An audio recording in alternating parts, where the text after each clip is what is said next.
this is a mud flap and splash guard kit installation.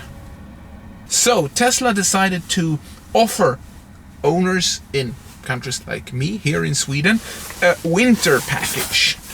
And I just brought this. Well, it came by post actually. I ordered it here to my town. And let's see what it's inside here in this box. Here is something like this. Let's see. This is something that you should put next to the front wheel, right? I think.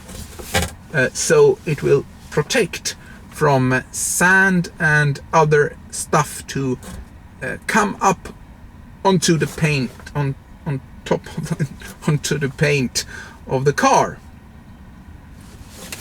And actually I'm supposed to mount it myself. I don't know how that will be working.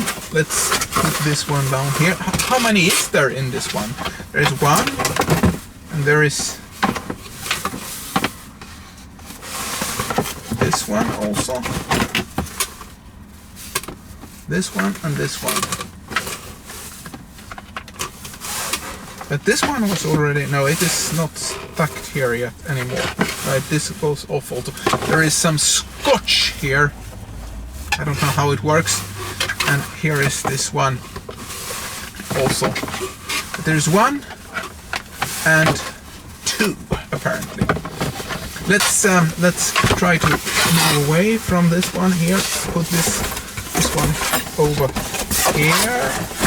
And let's see what is more in this box. Is there anything more here? There is some... Yeah, here is some interesting things. Mounting details. I wonder if it's possible to do this myself. And also there is a instruction.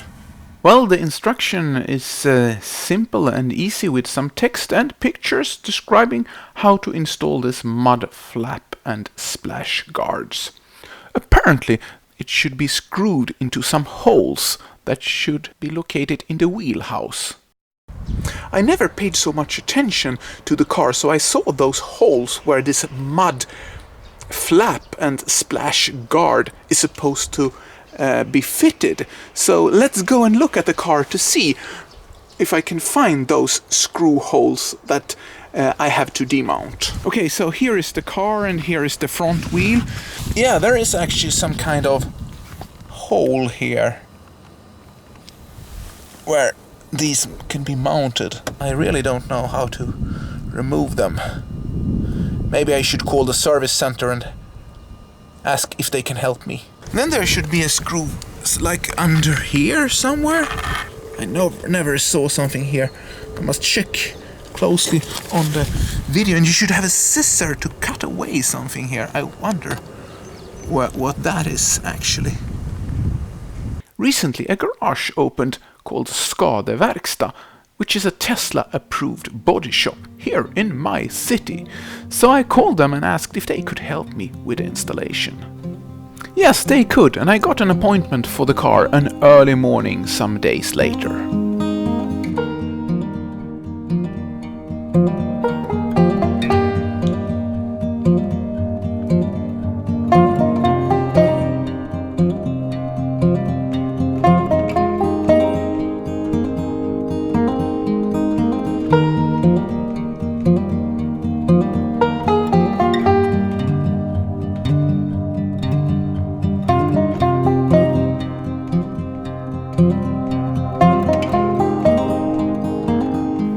For the purpose of this demonstration, Stefan, my mechanic today, will be using manual tools, but normally they work mostly with machine tools in this garage.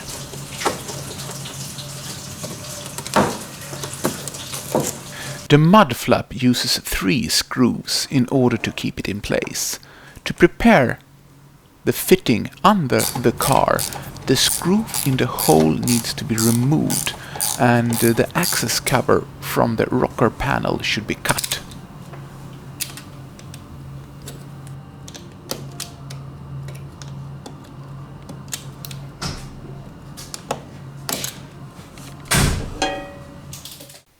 Now maybe the most tricky part comes. Preparation for the screw holes in the wheel house. Stefan is removing the wheel arch and clean the dirt that has gathered there over time in order to access the holes in the rocker panel where he will fit the U-nuts. They are there to hold the screw in place.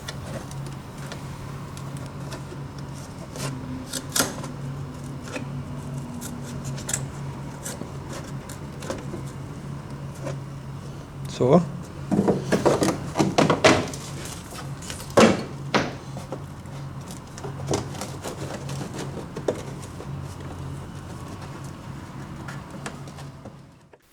The splash guard is mounted to the mud flap and kept in place with some scotch.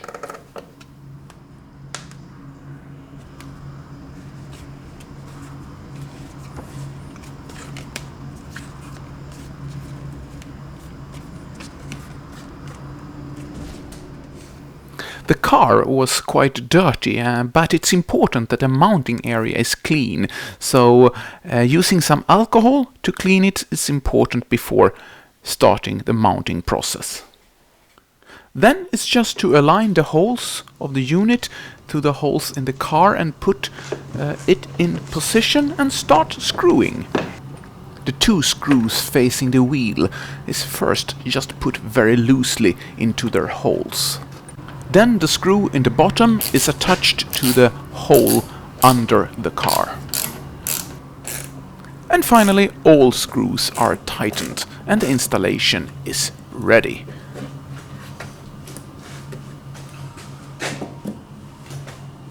Well, then we have to start it all over again with the same procedure, but mount it on the other side, mirrored.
So the undercarriage is in some way now protected from growl spraying onto it, but the splash guard ground clearance is rather low and it scrapes the ground in many places,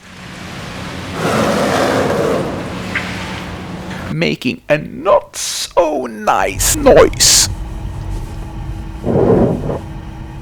Well, I will evaluate the situation for a little longer period to see how it works, having those splash guards scraping the streets here and there all the time. And if I get too annoyed, I might consider to remove them and only use the mud flap in order to get some higher clearance from the street. Well, having an electric car, there is so many benefits with this. I mean, you don't have any combustion engine, there is no tailpipe releasing any poisonous fume from the car, and there is really a benefit for the environment, considering that the electric car is so efficient. But I found out another thing also that is interesting. I mean, if you have a combustion car and you need to spend some time there, it very quickly gets uncomfortable. Either it might be too cold or too hot in the car after a while, and especially when it's winter, it's getting quite quickly unpleasant there in the car. You might consider idling the car then to get the heating or cooling system on, but here in Sweden and in many other European countries it's actually illegally to idle the car for longer than 1 minute. So that is an issue. But with an electric car you have this huge battery with a lot of energy, and running the heater is taking very little energy from the system, which means that you can spend hours in a comfortable, nice space, heated all the time. Like me now in the winter, I'm using just t-shirts here in the car.